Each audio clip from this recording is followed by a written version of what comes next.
안녕하세요. 이번 강좌에서는 ZBrush 4R7의 인터페이스에 대해서 살펴보겠습니다. 기본적으로 4R7을 실행하게 되면 다음과 같은 인터페이스를 만나게 되는데, 지금 보시고 있는 여러가지 오브젝트들은 라이트박스에 들어있는 오브젝트들입니다. 이 라이트박스는 여기를 클릭해갖고 사라지게 하거나 보이게 할 수 있고, 또 이쪽 툴 팔레트에서 라이트박스 툴스 이걸 클릭해서 보이거나 사라지게 할 수 있습니다. 이 라이트박스는 기본적으로 ZBrush를 설치하면 제공되는 다양한 오브젝트들을 제공하고 있는데, 이 툴에 보면은 3D 오브젝트들 이용할 수 있는 3D 오브젝트가 제공되고, 프로젝트를 클릭하면 프로젝트 파일들이 제공됩니다. 여기 다양한 브러쉬를 이용할 수 있고, 텍스처도 이용할 수 있고, 또 알파, 기타 다양한 오브젝트들이 제공됩니다. 이러한 오브젝트들을 실제 작업하면서 언제든지 라이트박스를 이용해서 불러다 사용할 수 있고, 라이트박스를 감춰 보겠습니다. 그리고 상단에 보면은 메뉴가 나타나는데, 이 메뉴들은 알파벳 순으로 되어 있습니다.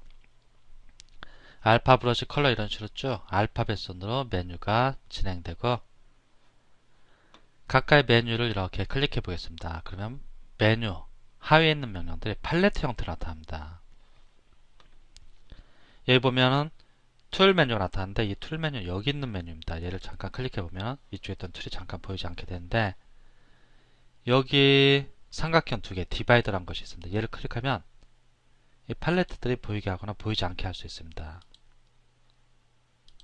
이쪽도 마찬가지입니다. 여기도 디바이더가 제공되어 있는데, 얘를 클릭하면 기본적으로 머터리얼이라는 팔레트가 제공되는데, 이 머터리얼은 여기 있는 겁니다. 얘를 클릭해 보면 또 잠깐 감춰집니다. 그런데 이 팔레트가 들어있는 이 공간에는 하나의 메뉴뿐만이 아니고 여러 개의 메뉴가 배치될 수 있습니다. 예를 들어서 나는 스트로크라는 메뉴에 있는 하위 명령들을 자주 사용해야 한다. 그런데 필요할 때마다 스트로크 가서 클릭하고 필요한 명령 선택하고 이러는 게 너무 귀찮다. 그럼 이쪽에다 또는 이쪽에다 원하는 쪽에다 담아두고 작업할 수 있습니다. 밑에도 보면은 여기도 디바이더가 제공됩니다.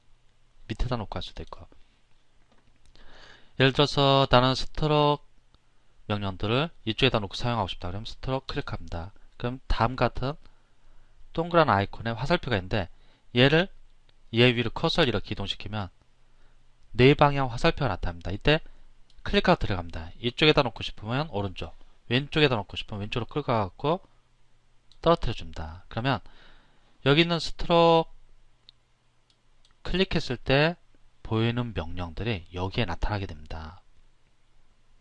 그러면 좀 더 이 스트로크 하위 명령들에 접근하기가 편리할 겁니다.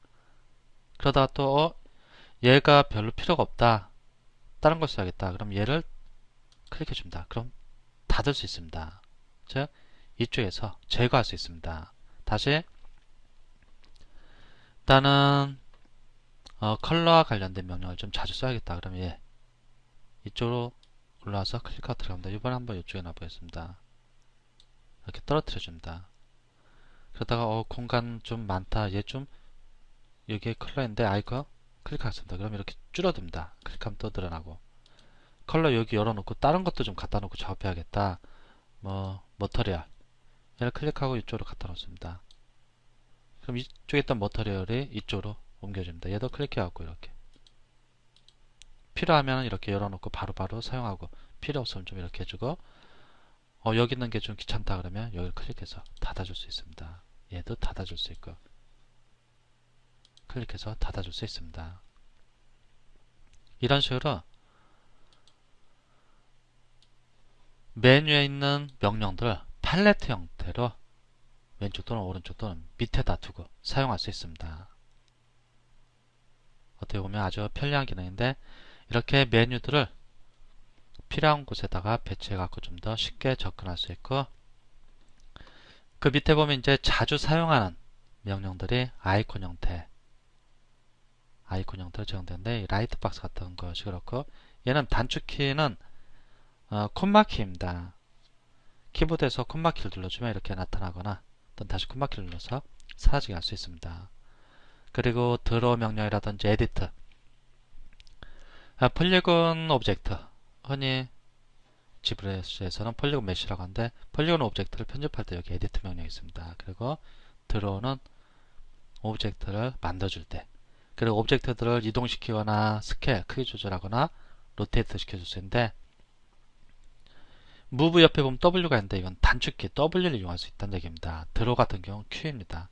에디트는 T고, 그리고 이쪽에서는 오브젝트의 재질과 컬러를 적용할 때 머터리얼 RGB 선택하게 되면 컬러만, 즉 색상만 칠하겠다는 얘기입니다. M을 선택하면 재질만 적용하겠다는 얘기고, 기본적으로 여기 선택하고 그때그때 페인팅 작업 시에 필요한 옵션을 선택할 수 있습니다. 그리고 G-Add와 G-Sub, 양각 스컬프팅, 얘는 음각 스컬프팅입니다. G-Add 선택하고서 작업하면은 오브젝트에 살을 붙여주는 거고, G-Sub을 선택하면 살을 파주는 그러한 작업을 할 수 있고, 이러한 스컬프팅의 강도를 인텐시티에서 조절할 수 있습니다. 그리고 브러쉬의 안쪽 크기와 바깥쪽 크기를 조절할 수 있는데, 나중에 이제 또 여기를 이용해서 브러쉬의 크기를 조절하게 되고, 그리고 좌우에 보면 또 중요한 버튼들이 몇 가지가 보입니다. 여기 스탠다드 같은 경우는 여기 잠깐 오브젝트 하나 한번 꺼내서 보겠습니다. 한번 라이트 박스 클릭하고 툴 클릭하겠습니다. 툴 중에서 여기 데모 헤드를 얘를 갖다 사용하고 싶다 그러면 땅땅 더블 클릭해 줍니다. 한번 클릭하는 것이 아니고 더블 클릭해 줍니다. 그리고 라이트 박스를 클릭해서 닫아주고 클릭하고 드래그 해줍니다. Shift 키를 누르면은 이렇게 똑바로 그려줄 수 있고, 얘를 이제 드로우, 그려준 상태입니다. 얘를 편집하고 싶다 그러면 여기 에디트를 클릭해 주면 됩니다. 에디트가 되면 얘가 이제 브러쉬가 활성화가 됩니다. 이제 브러쉬 이쪽에서 클릭해 갖고 내가 이용할 브러쉬를 선택할 수 있습니다. 보면은 기본적인 브러쉬들도 있는데 다양한 브러쉬가 제공되고, 또 이러한 브러쉬는 또 사용자가 만들 수도 있고, 또한 기존의 브러쉬를 사용자가 약간 수정해 갖고 새로운 브러쉬로 저장할 수 있습니다. 기왕 브러쉬 스탠다드 있으니까 한번 작업을 해보겠습니다. 좀 키우기 위해서 컨트롤 키를 누르고 라이트 클릭하고 오른쪽으로 들어가서 확대를 해주겠습니다. Alt 키를 누른 상태에서 마우스 오른쪽 버튼 클릭하고 밑으로 들어가서 이렇게 배치해주고, 이렇게 하기가 싫다 그러면 프레임을 클릭해갖고 좀 더 쉽게 맞춰줄 수 있습니다. 브러쉬 사이즈가 약간 큰 것 같은데 브러쉬의 사이즈를 좀 줄이기 위해서 스페이스바를 누르고 이렇게 드로우 사이즈를 줄여줍니다. 지금 좌우 대칭 모드인데 클릭하고 이렇게 들어가면 이렇게 스컬프팅이 됩니다. 클릭하고 들어가겠습니다. 근데 여기 보면 뭐가 하나씩 움직입니다. 클릭하고 이렇게 들어가면 얘는 히스토리 기능입니다. 얘를 이쪽으로 드래그 좀 클릭하고 요 약간 회색 바가 있는데 얘를 클릭하고 들어가면 작업이 취소됩니다. 다시 클릭하고 들어가면 작업이 취소되고, 또 클릭하고 들어가면 작업을 취소할 수 있습니다. 물론 다시 리드하고 싶다 그러면 여기 클릭해주면 3번 브러쉬 작업한 정보가 그대로 나타나게 됩니다. 단축키를 이용해서 컨트롤 Z 키를 눌러서 또 취소할 수도 있는데, 여기서 이렇게 보면서 할 수도 있습니다. 이 히스토리 기능이 여기에 나타납니다. 쭉 나타납니다. 계속 작업하면 할수록 이렇게 얘가 하나하나씩 이렇게 가는 것을 볼 수 있습니다. 그리고 이쪽에서 이제 스트로크 스타일을 선택할 수 있고 알파 같은 것도 적용할 수 있고, 그런데 이런 부분 나중에 자세히 살펴보고, 이쪽에서 또 컬러도 색상을 변경할 수 있는데, 색상 변경은 나중에 폴리 페인팅 할 때 브러쉬로 직접 3D 오브젝트에 색상을 칠할 때 그때 이제 많이 사용하게 됩니다.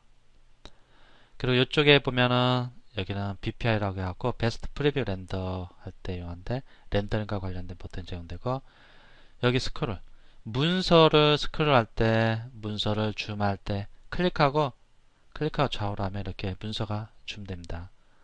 문서가 줌되니까 오브젝트도 크기가 달라지는 것을 볼 수 있습니다. 이렇게 줌을 해줄 수 있습니다. 그리고 클릭해갖고 실제 사이즈로 해주고, 그 원근감이 있게 볼지 원근감이 없게 볼지. 지금 원근감이 켜져 있는 상태입니다. 지금 원근감이 없는 상태. 그리고 플로어란 곳인데 밑에 바닥이 보이게 할지 안 보이게 할지입니다. 얘는 이렇게 놓고 플로어 클릭하면 여기 바닥이 보입니다. 이쪽 플로어 녹색으로 보이는데 바닥이 보이고, 그리고 프레임 크기에 맞게끔 오브젝트 크기가 조절됩니다. 이 프레임 크기에 맞게끔. 그리고 이동할 때 뷰포트 이동, 뷰포트 크기 조절, 일단 다 왼쪽 마우스 버튼, 즉 클릭하고 드래그해서 이렇게 할 수 있습니다. 물론 이런 식으로 작업을 하진 않습니다. 나중에는 이제 내비게이션과 관련된 뷰포트를 이동시키거나 회전시키거나 크기를 조절하는 다른 단축키를 이용하는데, 여기서도 그냥 간단히 클릭하고 드래그해서 스케일, 회전 등을 할 수도 있습니다. 그리고 필자가 강좌를 하는데 이 플로어는 좀 감춰주고,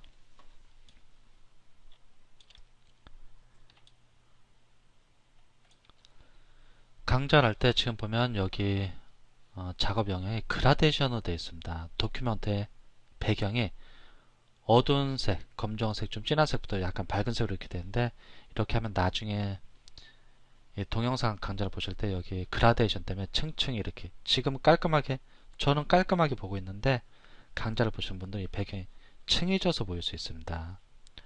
무슨 옛날 TV처럼 이렇게 층이 어두운 색, 조금 밝은 색 이런 식으로 쭉 라인이 거져서 보이는, 즉 용량을 줄여서 렌더링을 하기 때문에 그런 현상이 나타나는데, 그런 현상을 방지하기 위해서 배경색을 단색으로 바꿔주겠습니다.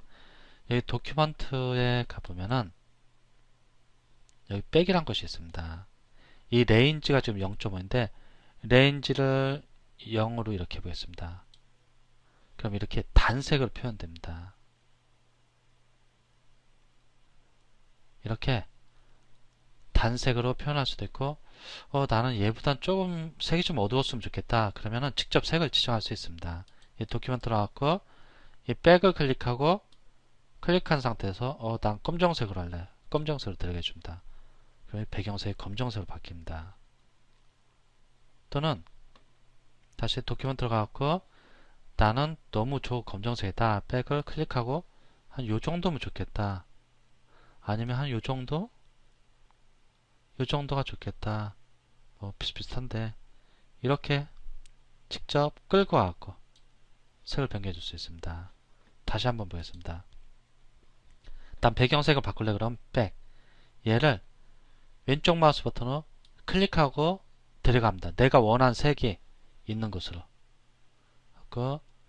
요거 좋다. 요색. 그럼 요색에서 이제 왼쪽 마우스 버튼을 손을 뗍니다. 그럼 배경색 그 색으로 바뀝니다. 이렇게 단색으로 놓고 저는 강좌를 계속 진행하도록 하겠습니다.